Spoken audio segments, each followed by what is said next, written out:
Hello everyone, it's me again, Jack Rocco. Welcome to my vlog of video game entertainment. Here I have with me Harper Craven and Jordan Bear. Say hi, you guys. Hi. Hi, I'm Hi. Harper. I'm Um, Jordan. we are here to discuss several topics that I have gathered that have been affecting video games, or have been influenced video games lately. Would you like to begin? Yes. Yeah, sure. Alright, so our first topic is video game sexism. There's been a lot of controversy on how women are portrayed in video games. I mean, you have Mario trying to save the princess, and how she's just, basically this, weak, pathetic woman. What do you guys think of this portrayal? I disagree. Because, I mean, that's just one of those little damsel in distress stories, and, like, even as Nintendo evolved, Princess Peach started even, like, getting her own games, and she started being a strong protagonist as herself. And, a lot of my favorite games have, very, very strong and scary female protagonists that I would not want to fight, such as, Faith in, Mirror's Edge, and Elizabeth in BioShock, and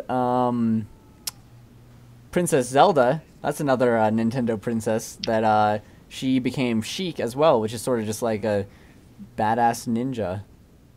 So there's that. What do you think, Jordan? Um, I can see it, I guess. An example would be how the main character in Tomb Raider has dressed over the years. But sex sells, and it sells very well. So, yeah, I guess so, but yeah, I guess. True, true. One of my favorite games is Portal, and actually the protagonist in Portal is Shell, who is a woman, and she's not portrayed as weak or fragile. She's portrayed as the main protagonist fighting off against an evil AI, GLaDOS. And she's But, very, very badass. Yeah. and now we move on to our second topic, video game journalism corruption. What do you guys think of the recent scandal on how companies are paying off reviewers to rate their games higher than what they actually should be rated? That is definitely a problem, because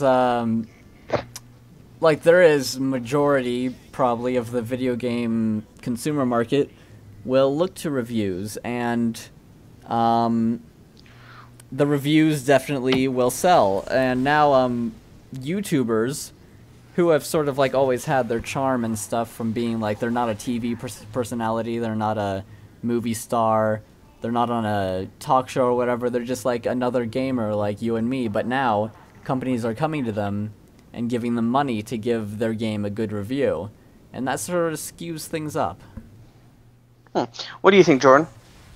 Yeah, I agree.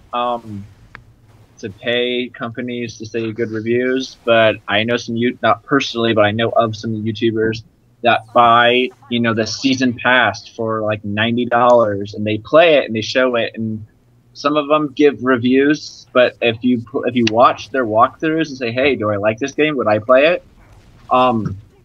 Then you can buy it. But on other times, I've watched some walkthroughs of some games, and I just lose interest, and I just don't watch their walkthroughs. It doesn't affect them; it just affects the game.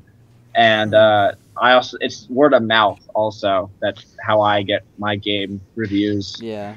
So you think the best way to figure out if a game is good or not is actually to observe the actual game as a whole, not just what people say, or as what friends or people that you know think of, not these professional reviewers that work. Yeah, Sort of yes. like work to build your own opinion about the game mechanics and like the workings of the game, and if it would be the game for you, rather than reading or watching somebody talk about how they didn't like it. But that might just be because that's them, and Yeah, like you are you. I was gonna buy Destiny, and then I watched some game throughs and some betas of the game, and I just lost interest, and I just stopped watching it, and I forgot about it, and I never bought it. So that was also a reason.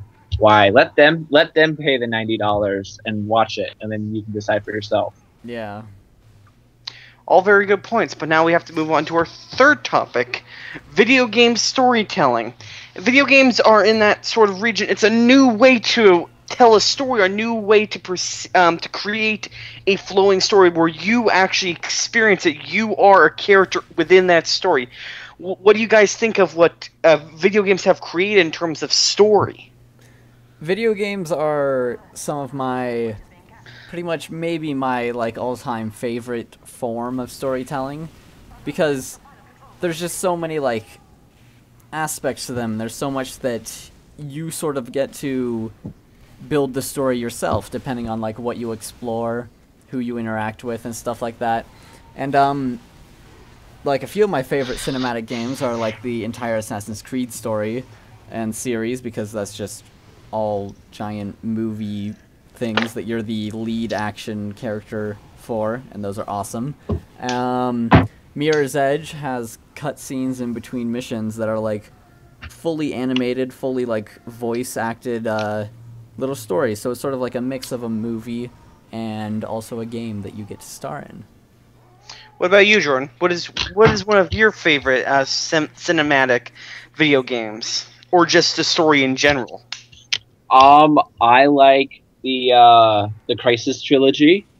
They very emotional. The actors are very in touch with like the other characters in the game. The voices are very genuine, I guess. The Last of Us was also very emotional. It's about a guy who survives the zombie apocalypse, and his daughter gets killed, and she meets two women where they need to find the vaccine, and one of the girls, who's younger than the other one, finds out that she is the vaccine because she's immune to the virus, and the main character that you play as treats her as like a daughter, and you don't want to lose her, and it's very emotional and sometimes very sad when you get connected with the characters. Personally, my favorite story to a video game, or most recently, has to be BioShock Infinite. Just the story it tells you, it shows how it progresses and how you think of all these simple plot points that eventually it's all explained in the end. One huge twist ending that no one could predict. It's mind-boggling, and still after it's been over 6 months from playing, I can still think that's one of the best stories I've ever played through in a video game. Yeah. Yeah, definitely. All right, And, now we move. Oh, yeah, yes, Harper. One last closing point for me is that there's open world games that also do storytelling perfectly, like the Elder Scrolls story or series, and like Skyrim, where there's like a ton of different paths you can take throughout the game, and they all have like different quests, and they affect the world and the people in different ways, and they affect your character in different ways, and you can just build your own fantasy story, and that's really, really fun. It's like infinite play value. True, it's like you're experiencing, you're creating your own experience. It's like they gave you a canvas and you paint it in. Yeah. Yeah, definitely. All right, now we move on to our fourth and final topic. Jordan, I'd like you to give your opinion first. I know that Harper loves voicing his, though. Mm-hmm. Our final topic is video game aggression. Do you think video games increase your aggression level? Do you think video games make you angry and want to make you take out that aggression on someone? No. Video game aggression is also like video game violence.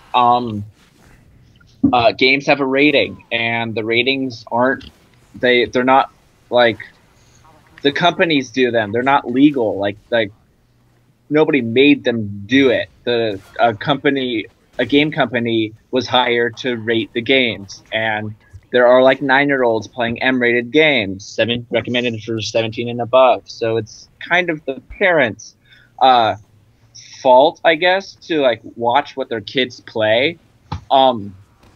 Also, when I get angry at games, it's more of like like there's a goal or an objective, like what to do, and you mess up, and you're like, you're angry at yourself for like messing up. But that's not like to beat yourself up about. It's it's just a game. It's it doesn't have any meaning for real world. So yeah, I guess. Harper. Yeah, I agree with what Jordan was saying, and it's also like playing Grand Theft Auto that will not make somebody go out on a shooting spree.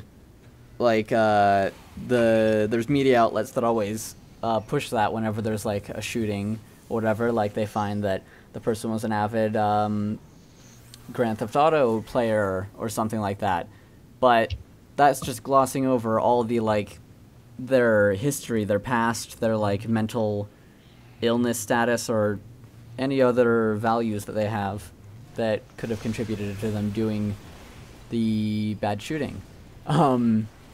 But there is like mild anger, like Jordan was saying. The young kids playing M-rated games, they're more prone to get frustrated and angry at other people, and they might like take that out, not really take that out on other people, but they might just be unpleasant and sort of just angry and like a bad person to be around if they've just gotten off a really frustrating game of Call of Duty or something. But I've always had like this little philosophy where if I start getting frustrated at a game, I just realize that I just stop and think that it's just a game, it doesn't matter, it's all on the screen, doesn't affect my outside life at all, so I shouldn't let it get me angry. So what I'm hearing is media just overblows how video games cause violence, or just they say they do, even if the fact that is, at worst, a video game would just put you in a bad mood or over-frustrate you. Yeah, basically. Yeah, and it's a hot topic, and it gets people talking and looking at the news and talking and tweeting. So yeah, it's free marketing. Yeah. Thank you so much, you guys. Thank you, Harper, for once again being in this vlog, and thank you, Jordan, for joining in this group conversation. Hopefully, viewers, I'll see you later. Guys, say goodbye. Bye. Bye. And hopefully we can create a new vlog in video game entertainment. Bye. Goodbye. See ya.